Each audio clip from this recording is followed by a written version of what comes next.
Ladies and gentlemen, let me now take this opportunity to give you an opportunity to hear from an economist. Mr. Ajit Nimad Cabral will now speak to you from an economic perspective on post-conflict reconciliation. Mr. Cabral is the 12th governor of the Central Bank of Sri Lanka and chairs the Monetary Board. He also serves as a member of the Finance Commission, the National Economic Council, and as the chairman of the Inter-Regulatory Council. He is an alternate governor of the International Monetary Fund and the immediate past chairman of the SAARC Governors Forum. Prior to his appointment as the governor, Mr. Cabral was the advisor to His Excellency the President on Economic Affairs and the Secretary Ministry of Plan Implementation. He also served as a member of the board of the Strategic Enterprises Management Agency and as a member of the government team that participated at the Geneva talks with the LTTE in February 2006. In the year 2005, Mr. Cabral was closely associated in the development of the Mahinda Chintana, which currently serves as the policy framework and development plan of the government at present. Prior to his state appointments, Mr. Cabral functioned as a management consultant specializing in business revival and turnarounds, planning and corporate governance. He was the founder president of the Business Recovery and Insolvency Practitioners Association of Sri Lanka and a past president of the Institute of Chartered Accountants of Sri Lanka. He has served on the boards of the Securities and Exchange Commission, National Institute of Business Management, Postgraduate Institute of Management, and the University of Moratuwa. Mr. Cabral was also a fellow in the 2000 Multi-Nation Program of the Eisenhower Foundation, United States. He is the author of the book, Towards a Sri Lankan Renaissance, and Lak Matawata Mutupotak, meaning a string of pearls to Mother Lanka. Sir, over to you.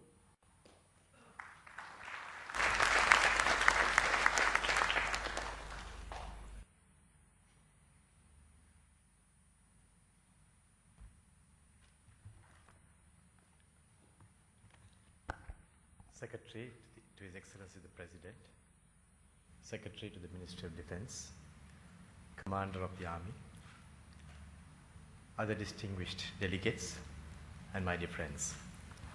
I consider it a great honor and a privilege to be here amongst so many top defense professionals in our country and abroad, to be able to speak a few words on the subject of reconciliation, particularly economic reconciliation. I'm not too sure as to why exactly the commander of the army invited me, because this would have been a more defense-oriented seminar.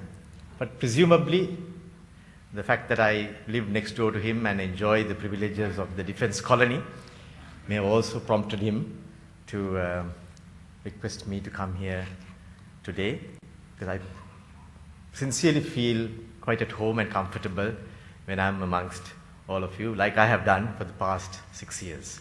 So thank you for the honor, and may I begin at the beginning, where we reflect on what exactly the term reconciliation means.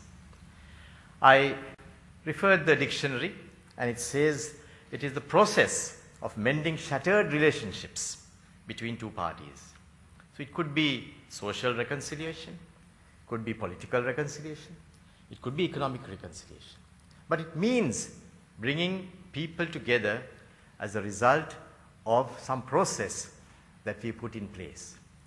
So I think it's an interesting factor to consider, because today Sri Lanka is on the path of providing for political, social, and economic reconciliation. Let's look at the situation at the end of the conflict in May 2009. I think the excellent keynote address that was made by the Secretary of Defense on the first day of this conference set the stage as to what exactly was the conditions that were prevailing on that fateful day for our country. The education and the health services was at a bare basic level. The roads, highways, railways were virtually non-existent. I believe in my many journeys to the north, I had seen where the railway track was, but there was no railway track. There was just a bare space, but the LTT had removed the sleepers, they have removed the railway lines, and it was just only a road that was available. So that was the condition of the railways.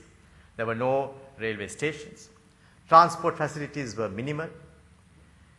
Banking and financial services was at a standstill. I remember the first few days after the end of the conflict, we went into the Vanni. We were also instrumental in setting up the banks, and banks at that time were set up in containers, which were at various locations so that people could bring their money and open accounts. And at that time, because the IDPs had come from various parts of the country, particularly through the waters, and the cash they carried was so muddy and so soiled that we really had to do a money laundering as well. So that was the situation, and we went through that process. And as far as the data in respect of the provinces were also concerned, there was hardly any. So the conflict had taken a huge toll on the areas that were under the conflict as well as the entire country. So much had to be done. Rapid demining, which the Secretary alluded to in his speech, the speedy resettlement. I think there were many who presumed that Sri Lanka's resettlement will take 10 to 15 years. And in fact, I had seen reports in authoritative journals that Sri Lanka will have a long haul about resettlement for over 10, 15 years. And there were in fact advertisements in many international journals asking for volunteers and NGOs to come in and work in Sri Lanka, which would have this long drawn out resettlement program. But I think the speech set out how fast it was done, and that was another achievement of ours, of our entire country. And the rapid restoration of livelihood was important. The extensive infrastructure that had to be put in place once again. It had to do a lot of catching up because there was absolutely no ground situation that we could talk of. Sometimes people do not realize how difficult it is to build a road.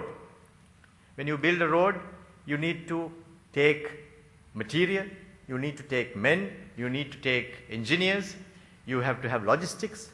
And if there was no infrastructure available at the location where the road was going to be built, how are you going to do that? So many do not really appreciate that. But these were the challenges that were faced by the defense as far as the task force for the presidential task force that was involved in the reconstruction. All of them got together and they went through all these difficult times in order to restore and upgrade the infrastructure. Then we had to ensure that there's sustained investment coming into the north and the east. We need to see that the banks come in there.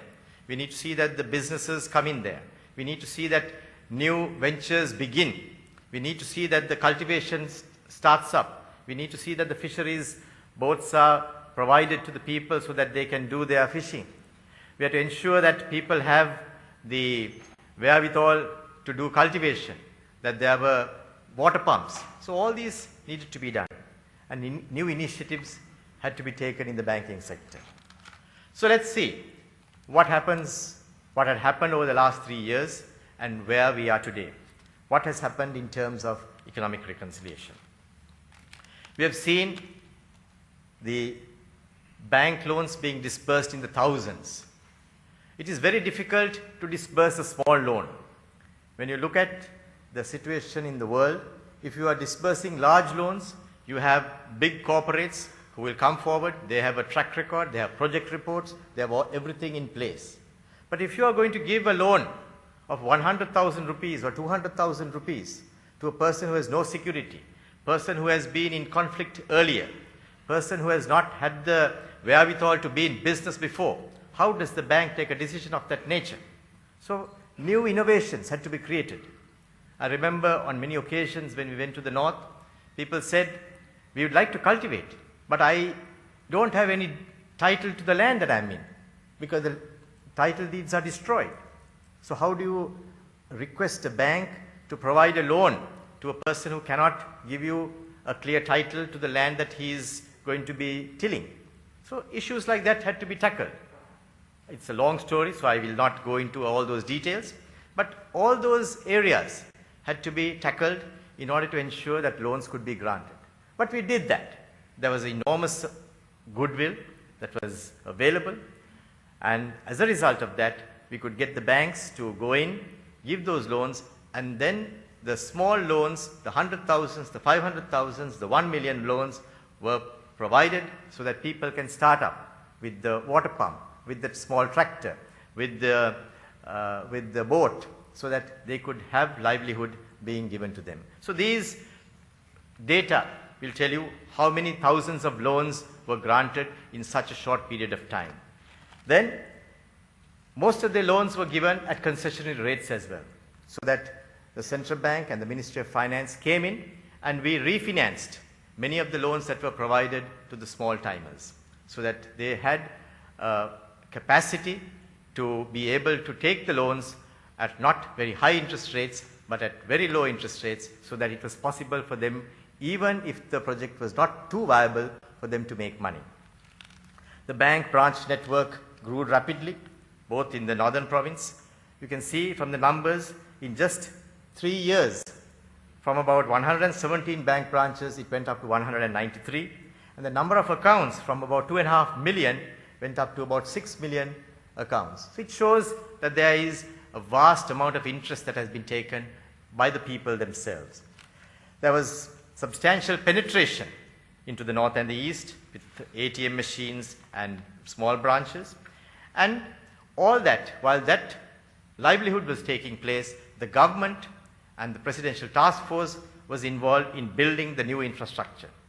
There were rehabilitation of key roads, railroads, hospitals and bridges, the restoration of industries so that those that were closed down could start up again, implementation of large-scale irrigation projects, implementation of projects that provided electricity and water, establishment of vocational training centers, upgrade of fisheries harbors, development of tourist attractions, the reconstruction of village tanks, canals, and minor irrigation systems, damaged houses, fisheries equipment was provided, provision of boats. So enormous number of different items had to be done in order to make it whole as well. So these were implemented by different parties with different focuses, but it was done. The investment also was tremendous. The government investment alone in 2011 in the north was as high as 50 billion, and in 2012 it was up to 83 billion. This year we will be still maintaining the investment momentum. It was so in the east as well, with investments of government on roads, houses, schools being at about 25 billion rupees this year as well. Considerable improvements are seen as a result. The number of telephone connections, the bank, the electricity sales, the vehicle stocks, all these are indicators that will show you that this has reached the people as well. Agriculture and fisheries posted some record growth, particularly fishing, as a result of the fisheries areas being relaxed. That was also mentioned by the Secretary of Defense, where the entire set of people could now go on to do their livelihood in those areas. Cultivation of paddy, enormous amount of new land as a result of the demining process being completed came under cultivation.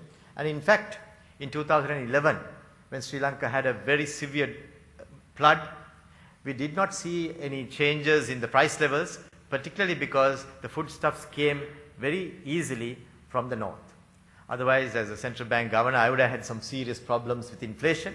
So I'm particularly grateful to all of you who have been instrumental in ensuring that this part was also getting connected to the Sri Lanka's economy, which made it possible for us to keep prices stable as well. Sometimes these are not understood very clearly because of the fact that these look to be isolated processes. But when you look at it in integrated manner, these steps that you have taken about bringing reconstruction, resettlement, rehabilitation and reintegration gives a huge impetus to the economic development as well. So I want to particularly say thank you to all of you for making that happen, because that is an important factor in the whole process. Now let me also now tell you what people from outside have seen. I have seen a very interesting book that was written by Ruchir Sharma, who is one of the key fund managers connected to Morgan Stanley's. In his very recent book called Breakout Nations, he talks about the methodology adopted by the Sri Lankan authorities. He has written a specific chapter in his book where he refers to the peace dividend of Sri Lanka. And he calls Sri Lanka a breakout nation, and he says what has been done in relation to these efforts that we are talking about today. To restart the economy in the former war zone, the government has established vocational training centers and low interest loan programs, distributed boars and livestock, and begun building roads and bridges. Banks are returning, big retail chains are setting up shop, and domestic airlines are flying to Jaffna and Trincomalee again. So from a complete outside perspective, you can see how they relate to the actions that have been taken by the various parties. So it's an interesting endorsement of the work that has been done. So when we look at the post-conflict period and the changes that have taken place and the improvements, we can perhaps understand and appreciate that the vital investment that was made by the Sri Lankan government is not in vain. It has had the impact, and we are particularly pleased about that. As a result of that, Sri Lanka has been able to restart its high growth trajectory, greater efficiency in the allocation of resources. You can see what a lot of development activities are taking place today after the war, and that's exactly what we are talking about towards lasting peace and stability. In order to have lasting peace and stability, all these factors also need to be put in place, and we are seeing that happening today. Greater utilization of production and capital resources, improved political and economic stability.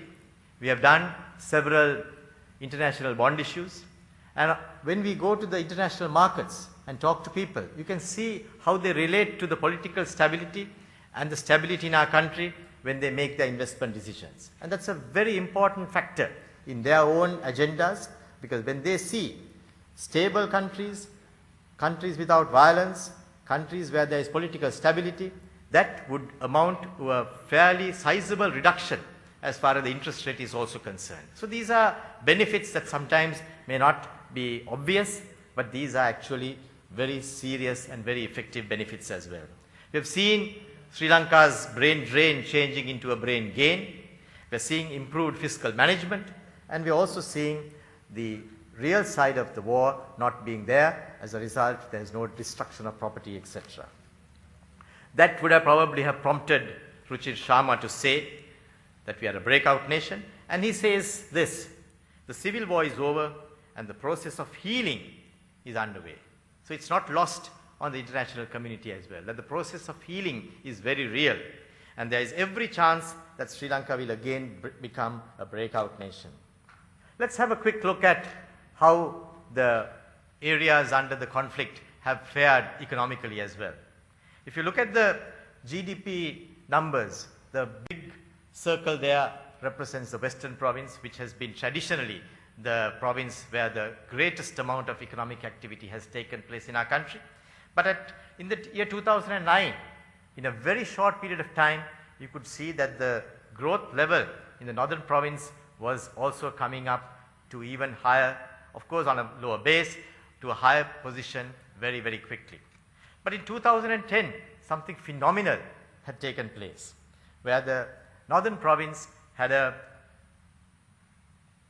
nominal growth rate of about 22%, which was extraordinary because I don't think in any country we have seen such a quick change from being a conflict area to an area where there was constant economic activity taking place. So a very strong growth prompted the numbers to reach to 22%. And in 2011, we just released the provincial data yesterday, and from those data we can see that the Northern Province had a growth of as high as 27%. So this is an extraordinary development where we have seen the actions that have been put in place of all what we discussed all this time being reflected in the figures as well, and we are proud that we have been able to convert a once conflict-ridden area to an area where there is very fast growth as well. There again, this was forecast by many people, including Ruchir Sharma, where they talked about above 13% growth, but what has been possible on a nominal basis is certainly even higher than that. How did this happen? I think it's important to reflect on that as well. Many people sometimes might think the effort to reconcile as well as to ensure that the reconstruction takes place happened after the conflict is over. My dear friends, it happened actually before. I remember several instances where His Excellency the President Mahinda Rajapaksa summoned the key economic officials and told us that you need to start work on the reconstruction long before the war was to end. Yesterday I saw in the advertisements, in the slides that were shown by, the day before yesterday, the slides that were shown by the Secretary, where he showed an advertisement which was about Vadikkin Vasantham. Now this advertisement was not prepared after the conflict ended. It was prepared 6 months before the conflict ended. There were programs that were put in place and planned to be launched immediately after the conflict ended. So the preparation was there, and I think one of the major reasons why this transformation was so quick was that there was enormous amount of preparation by many government agencies to be able to launch themselves in the reconciliation and the reconstruction program immediately after the conflict was over. There are many countries which started after the conflict was over, and 6 or 8 months would have gone so that the planning would have taken that period. In our country, fortunately, the President gave the leadership to that effort to start work before the conflict ended, and that was an advantageous period for us. We worked to a plan. Everyone showed enormous commitment and genuine interest, and the government was ready to make the required investment, and the President himself gave the leadership to that effort to bring the reconstruction into shape. My dear friends, we believe that this is the beginning of the effort. Sri Lanka is almost at the beginning of this new era and this new journey. The process of reconciliation has produced substantial benefits, and we need to ensure that the benefits of this is preserved so that we can continue with this process over the next several years so that the benefits could be reached to everyone. Again, when the peace dividend is being spoken, it has been well documented, Ruchir Sharma says, by those who study it, and Sri Lanka is poised to be a big beneficiary of this peace dividend. He also talks about the northern and the eastern provinces, where as a result of these new conditions, Sri Lanka can now look forward to a 7 to 8% growth, which we are now delivering.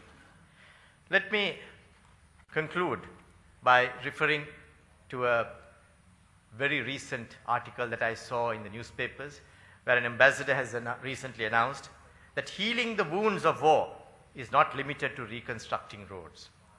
I am fully in agreement with that, but I also would like to add another dimension to that if the roads were not constructed and reconstructed, and the economic development has not taken place and encouraged, the wounds would have never healed. So I think while it is true to say that healing the wounds of war is not limited to reconstructing roads. If you do not reconstruct the roads and the people who have been affected by all these tensions do not believe that their roads are being reconstructed and they are being given the chance to regain their lives that they have lost for a long period of time, this reconciliation could never take place. So, and I think reconciliation is good for all parts of the country and is good for business too, and that means it is good for the economic sector of the country. Thank you very much.